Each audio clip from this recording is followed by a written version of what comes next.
Alright everyone, what is up? Welcome back to the channel for more Warhammer content, I guess. We are going to be continuing on our journey of finding, I guess, like the most, not popular, but like the biggest names that you guys have mentioned on the channel. And yeah, we're going with Arbiter Ian today. He's a fellow Brit, so cannot wait. I think Luton is as well. And I know definitely Luton is a Brit. They got that English accent going on.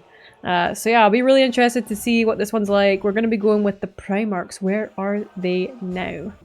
And yeah, we'll get going. See what it's all about. Let's go. Make sure it's in full 20 vision. There we go. I don't know why. It's like, you always set it to 1080p, but sometimes it just doesn't start that way. Fuck it, I don't know. Hi gang, so the 20 Primarchs of Warhammer 40,000 straddle a line between being main characters and mythic figures. In the Horus Heresy, they're tragic generals whose flaws lead to the greatest civil war mankind has ever known. And damn while you, some Horus. of them are still trying to top that achievement in the 41st millennium, most aren't, having faded away into legend. So let's take a look at each one and ask, where are they now? Damn, he got them cool beats.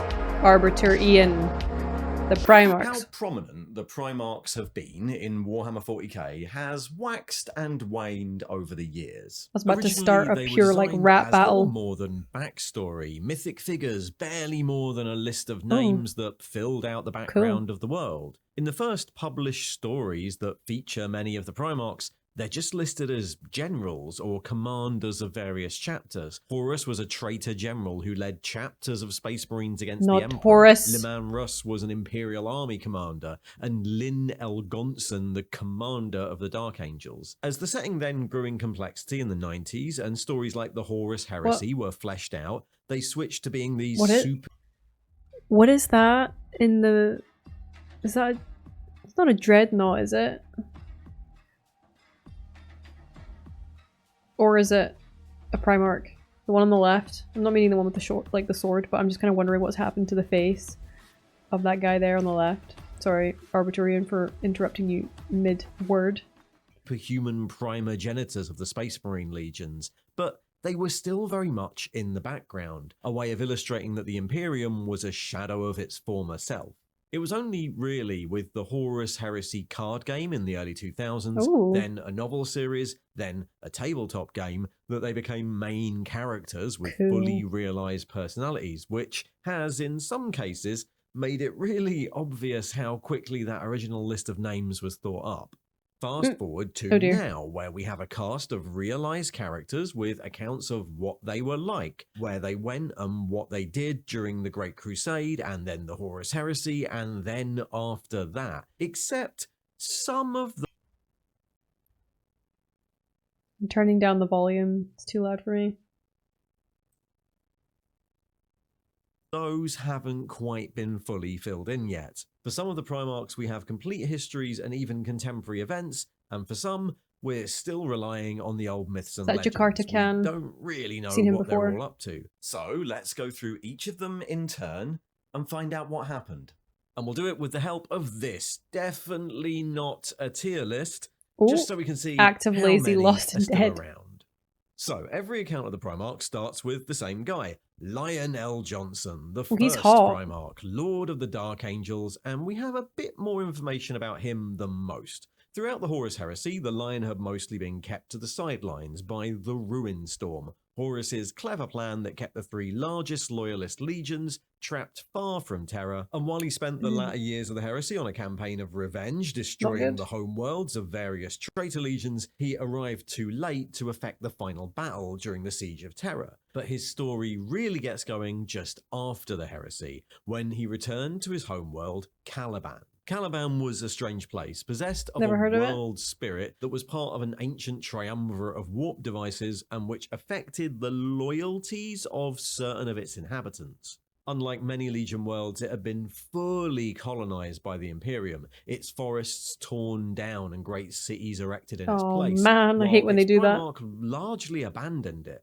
The Astartes stationed there had No grown trees left in the disillusioned with the galaxy. Imperium as a whole, and specifically with their treatment by their estranged legion, and at some point during the heresy, they declared themselves independent. When the Lion returned to Caliban at the end of the heresy, war quickly broke out. The defense systems of Caliban opened fire on the Dark Angel's fleet, and in return, Johnson bombed the planet into oblivion, placing his former second-in-command, Luther, on one of the surviving fragments as the planet crumbled around them. Anyway, after he destroyed his own home planet? He disappeared. Luther was found incoherent and driven mad by what he'd done, but the Lion was nowhere to be seen. Over time, legends grew that he'd been taken away by the mysterious Watchers in the Dark and slept deep within that fragment of Watchers Caliban, in the Dark, now named the Rock, the mobile fortress monastery of the Dark Angels, and that he would awake in the Imperium's time of greatest need, which will become a theme in this video. But unlike many of the other Primarchs who get that story, he actually did. After an indeterminate time asleep in the Rock, Lionel Johnson mysteriously returned, guided by the Watchers in the Dark through a sort of mirror Caliban, and emerging in Imperium Nihilus in the late 41st or early 42nd millennium. One of two loyalist Primarchs still active. So far, he seems to have mellowed, tracking down and in some cases forgiving the Dark Angels who had turned against him, and fighting during the Arcs of Omen campaign to save his descendants in the chapter. But as we'll find out, there are an awful lot more traitor Primarchs still around, so he's got his work cut out. Okay, wait, so it was the Dark Angels that turned on him. Not him himself actually leading it. Oh, that's fucked. Like, why did they turn on him? Did I miss all that? I'm actually finding this video kind of hard to follow. I don't know why, maybe I'm just like not in the zone yet, but he speaks very fast. Like there's a lot of information to take in at the same time. It's all very serious. So yeah, bear with me guys. Okay. Lionel Johnson. He was on his planet, Caliban. The Dark Angels come, led by that Luther guy, was it? And they tried to destroy it because of him, did they? Was that the reason? I'm gonna have to look that up. Or someone can tell me in the comments, please. Okay. Well, great start. Let's have a look at more. The second Primarch is one of the lost. Whoever they were, their legion fought in the Crusade, but at some point something happened. Their legion was, I guess, repurposed, and the rest of the Primarchs swore never to talk about it. There are a load of theories about this, but number 2 is one we're going to skip and move on. Number 3, though, has a lot more information. Fulgrim of the Emperor's Children sided with Horus during the heresy, and his legion were one of the first to fall. By midway through the heresy, Fulgrim had already been turned into a demon prince of Slaanesh, helped along by a possessed blade taken Slaanesh got to him, the fallen brother. Lair. At the Siege of Terror, he fought Rogel Dawn and was banished back to the Warp, and immediately after the heresy, he was then attacked by loyalist Emperor's children on the world of Istvan III, but he would become a thorn in the side of the Imperium for the millennia to come. At the Battle of Thessala in 121 M31, so just after the heresy, he fought his brother, Robut Guilliman, slitting his throat with a poison blade that required the Primarch of the Ultramarines to be held in stasis for 10,000 years, which is a bit of a win. Since then, Fulgrim has dwelt within the Eye of Terror, or I guess now the Great Rift, working through mostly his agents. In fact, shortly after the return of Guilliman in the 41st millennium, Fulgrim's agents attempted to finish the job Fulgrim had started millennia before, attempting to assassinate him during his triumph at Macragge.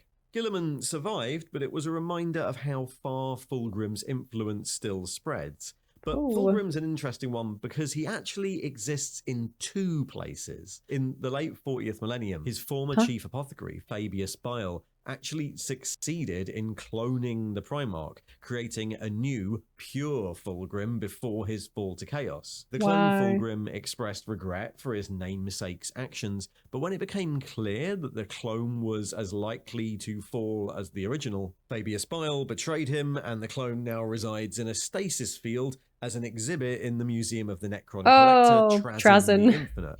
So we'll put him in the columns for active traitor Primarch, but we'll put a little mini Fulgrim in the Lost one too, because we don't really know what's going to happen with him. Next up is Perturabo of the Iron Warriors. Perturabo was one of the more reluctant converts to the traitor cause, lured to the side of Horus after decades of being overlooked by the Emperor. He was placed in charge of the Siege of Terror, which he executed horrifically efficiently, bringing down Rogel Dawn's fortifications one line at a time. But as the traitor forces started to lose cohesion, and after numerous traitor commanders and Primarchs just ignored his plans, he became a bit disillusioned. The siege, his big test against his old rival, Rogel Dawn of the Imperial Fists, was now tainted by the warp-infused monstrosities the rest of the traitors had become. And when he was ordered to disperse his troops and cede control to other traitor commanders, he quit the battle in a rage and pulled his forces back from the planet. In the wake of the heresy, Perturabo continued his vendetta against Dawn, humiliating the Imperial Fists on Sebastus IV during the Battle of the Eternal Fortress, before the Iron Warriors, their point made as far as they were concerned, pulled back to the Eye of Terror. There, they made their new home on the fortress world of Medrengard, where Perturabo rules as a demon prince of chaos undivided in his Fortress of Hate. From there, Perturabo still exerts a measure of control over the old Iron Warriors Legion, dispatching warbands to aid his allies. In M32, he annihilated the Forge world of Toll with a demonic data plague, and warbands from the Iron Warriors accompanied Vashtor the Archiphane's Ark of Omen fleets. But largely, Perturabo's content to rule from within warp space. He was last sighted battling Mortarion for control of Dysactus in the War of Rust and Ruin. He's going to go in the column for exists, but maybe doesn't do much right now. For the fifth Primarch, even too busy less hating. Known. Jagatai Khan was one of 3 loyalist Primarchs who defended Terra during the siege, though it wasn't really his natural battlefield. Love his during armor. the final days, he gathered a force that sallied out from the palace, retaking the Lionsgate spaceport from the forces of the Death Guard, and ensuring that the imminent Imperial reinforcements would have a way of landing their troops. During that battle, he fought and eventually bested Mortarion, banishing him to the warp, but he was almost killed doing so. He was brought back to the palace barely alive and was only saved by the Emperor himself, redirecting a fragment of his power.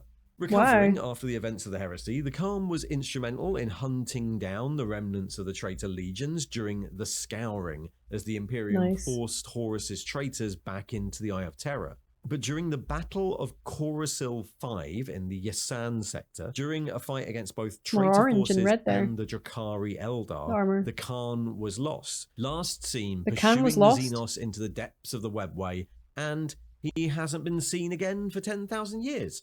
So we'll put him in the lost column.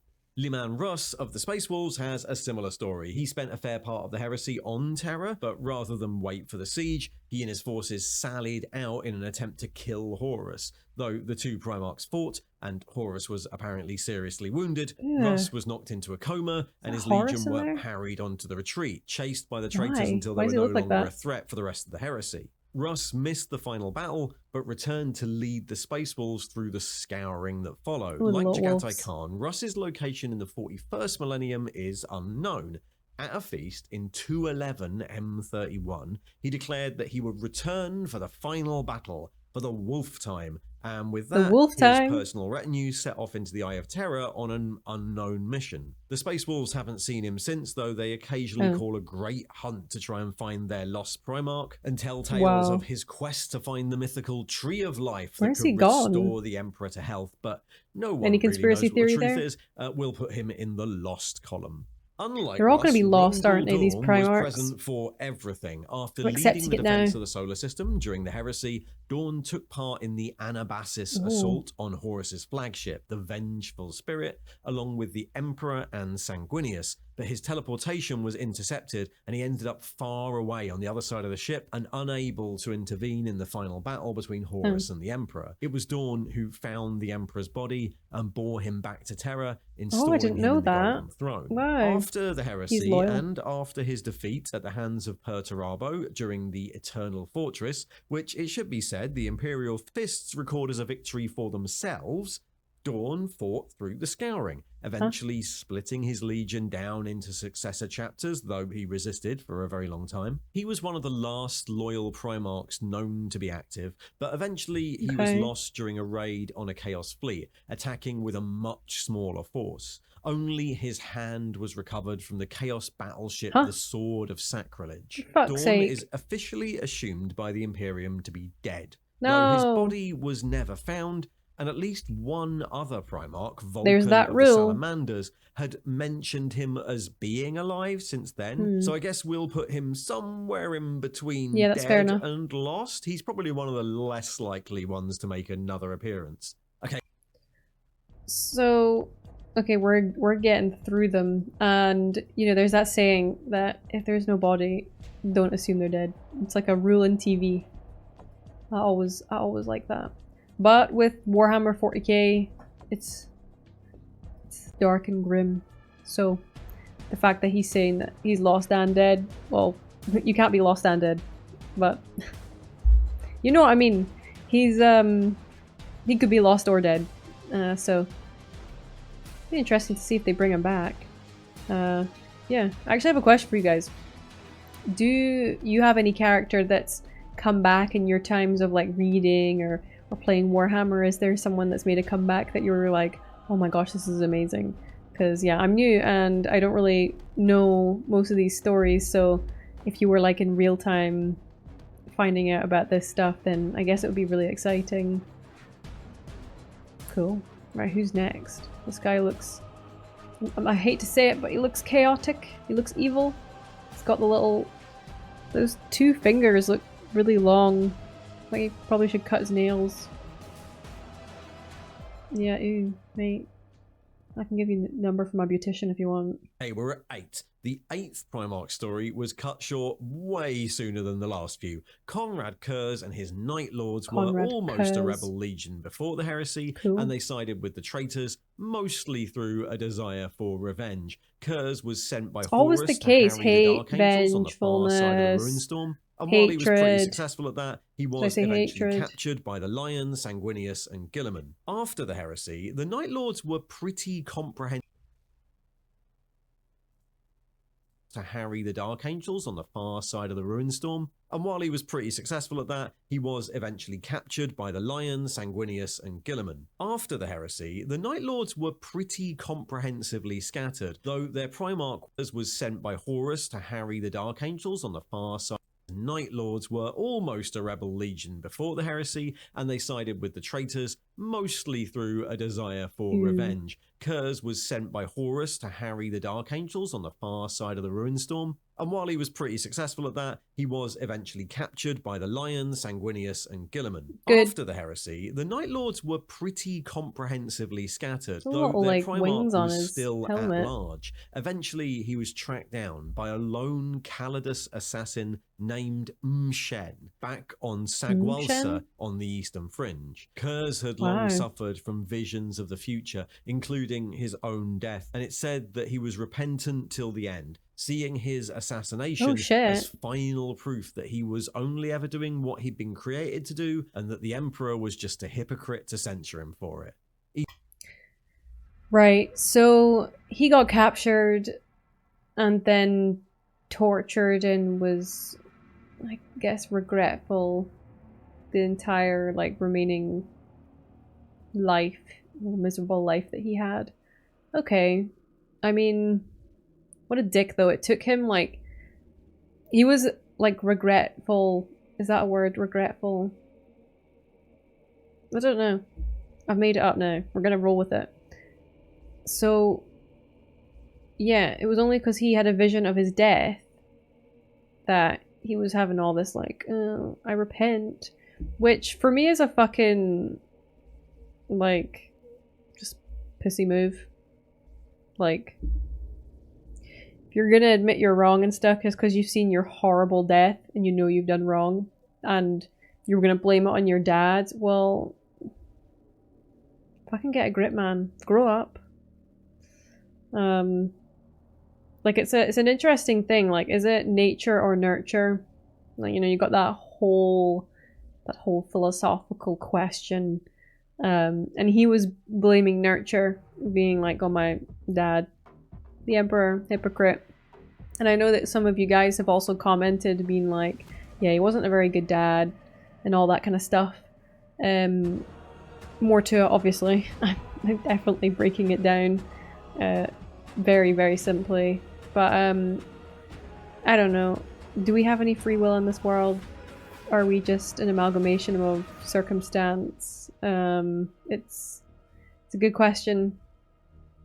It's a good question. Either way, he is the first person going into the dead column. Huh. Sanguinius, famously, is another Primarch who experienced visions, again including his own death. The Primarch of the Blood Angels was one of 3 that fought during the Siege of Terra, and, like Rogel Dawn, was part of that final assault on Horus's flagship, but he came upon Horus first and was killed. His legacy is mixed. His death brought to the fore the black rage felt by the Astartes of his gene seed even into the 41st millennium, but his story ends there. He's the second of our definitely 100% dead Primarchs. Yeah, okay, now I remember Sanguinius. He was killed by Horus, then Emperor was just turned around and like absolutely fucking obliterated Horus at that point. I don't know why he like let it get so far. It was it easy for the Emperor in the end to kill Horus? Because if he was just holding out to see if he changed or if he could change, like it's kind of sad. It's really, really sad. But if it was very difficult and he tried everything to stop him and Sanguinius died anyway, like obviously, like it is what it is. So, Right, we've got 2 dead now. So far, it's pretty even. Got 4 traitor and 5 loyal. You know, but we kind of have, I guess, 3 that are alive on each side. Because I guess, let's say that... God, I can't remember his name. But the guy in the lost/dead pile. Yeah. Okay, okay. Let's see. I hope there's gonna be more loyalists than traitors. Let's see. But he's not the last, because Ferrus Manus of the Iron Hands is the next one. Ferrus was one of the greatest commanders of the Great Crusade, heard his name. Found early on and used to commanding a major part of the Imperium's war machine, but he's another loyalist Primarch with no post-heresy story, because he was also the first one to die. When Horus's treachery was revealed, Ferrus Manus was put in command of the Retribution Fleet, deployed to the Istvan system to put down the rebellion, but rather than wait for reinforcements, he deployed immediately to the surface of Istvan 5 with relatively little support, and during the battle, he was killed by his closest friend, Fulgrim of the Emperor's Children. He dead. Dead column for him. He was killed by Fulgrim. Number 11 is another one of those pesky missing Primarchs. Like the second Primarch, nothing is known. They were lost during the Crusade, and everyone's sworn to secrecy, so we have to move on. The 12th Primarch is Angron of the World Eaters. Angron was slowly dying through the Great Crusade as the butcher's nails implanted by his captors during his childhood on Nuceria slowly ate away at his brain. During the heresy, in an attempt to save him, his brother Lorgar dedicated Angron and his legion to the Chaos Power Khorne, turning Angron into a demon prince. It was in this form that he fought on Terra, finally being banished by Sanguinius, but since then he's been one of the more active Primarchs, returning to plague the Imperium again and again. In the 38th millennium, he led a 2-century crusade across the galaxy known as the Domain of Fire, spreading war and rebellion over 70 sectors. And in the early 41st millennium, he returned at the head of a colossal demon army to invade the planet of Armageddon. The first war for Armageddon was only ended by a mass deployment of the Grey Knights led by brother Captain Aurelian. Angron has been active again since the Great Rift opened, leading his ancient flagship, the Conqueror, in raids on Imperial space, as well as acting during the Arcs of Omen campaign, first to destroy the Choral Engine on Malak Bile, and later dueling his returned brother Lionel Johnson on Wormwood. No, Angron not Lionel becomes Johnson. The second active traitor Primarch on the list.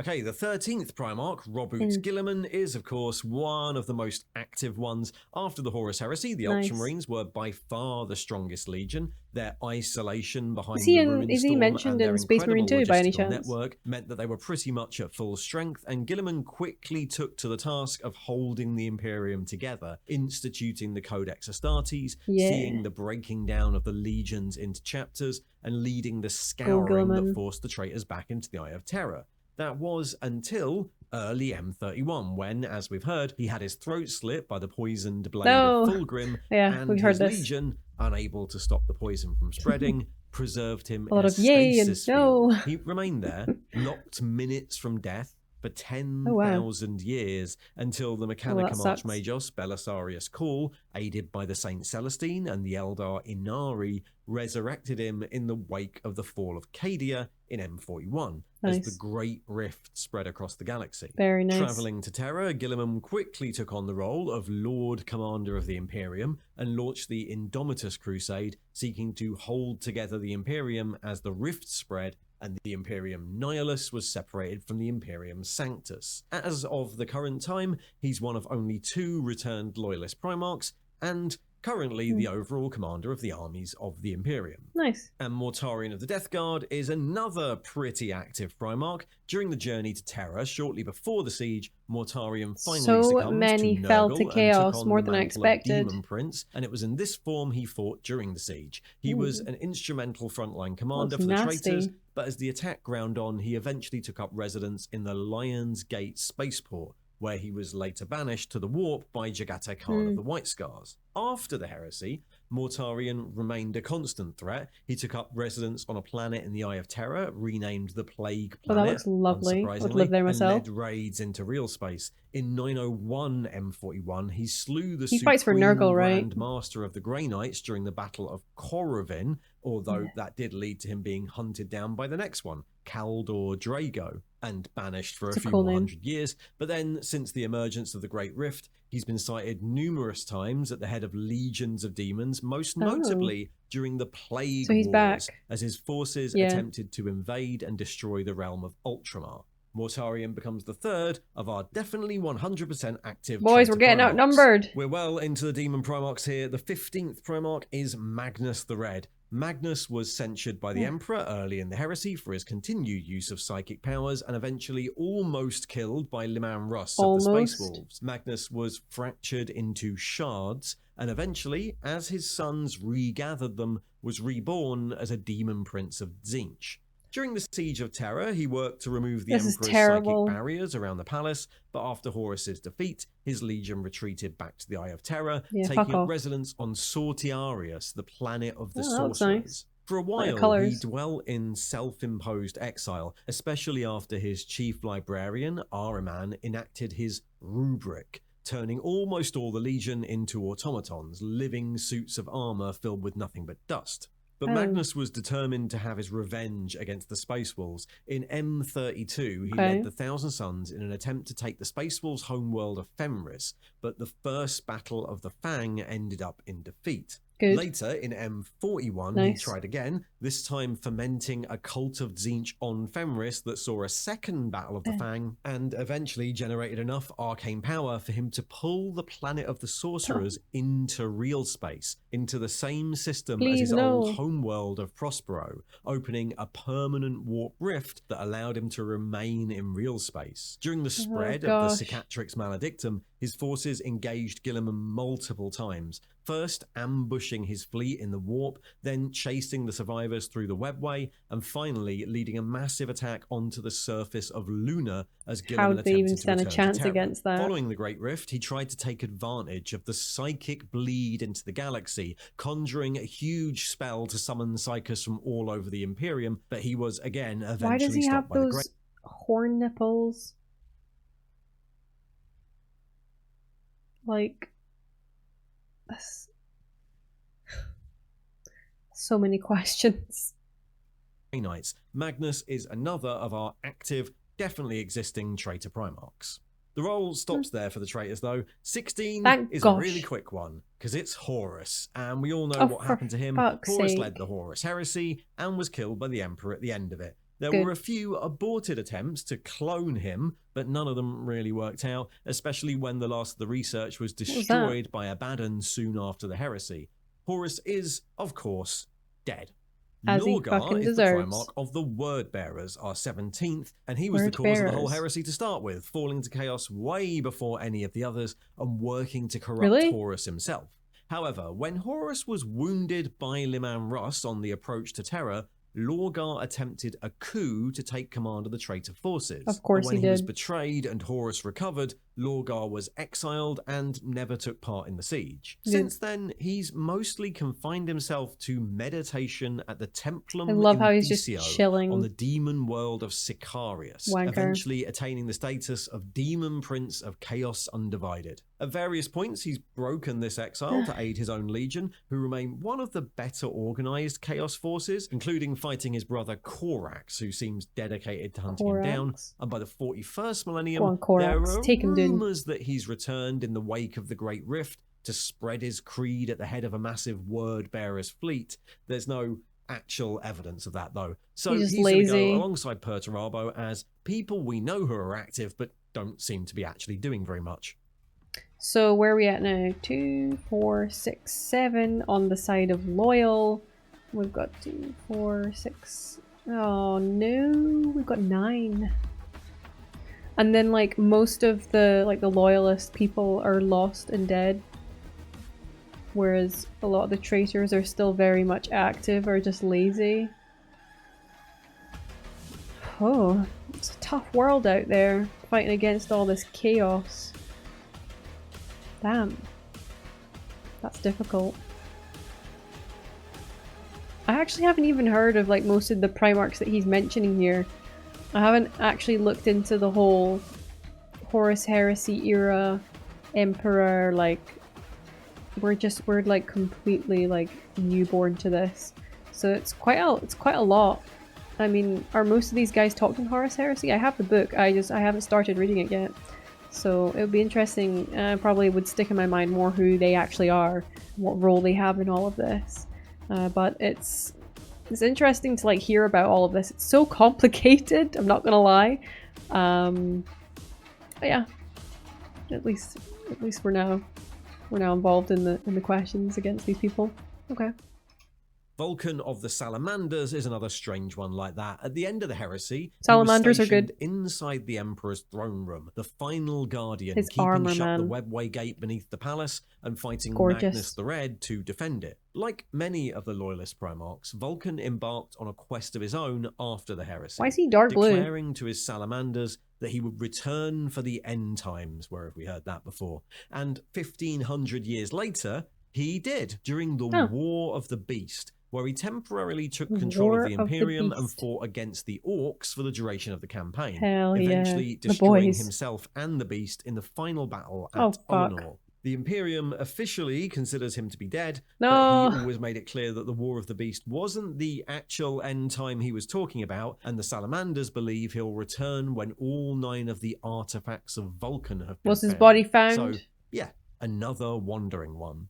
He's lost. Okay, good. Is then similar. During the heresy, his legion were almost wiped out, and he turned to prescribed technology to try and solve this, which didn't turn out very well. After the heresy, he briefly participated in the scouring and the breaking of his legion into independent chapters, but he was racked with guilt over his failed attempts to House Astartes. Eventually, he executed his mutated creations and locked himself away in the Raven Spire on Deliverance. A year to the day later, he emerged and left the Fortress Monastery on a direct route into the Eye of Terror, apparently on a mission to hunt down the remaining traitor Primarchs. His last words to his chapter were, "Nevermore."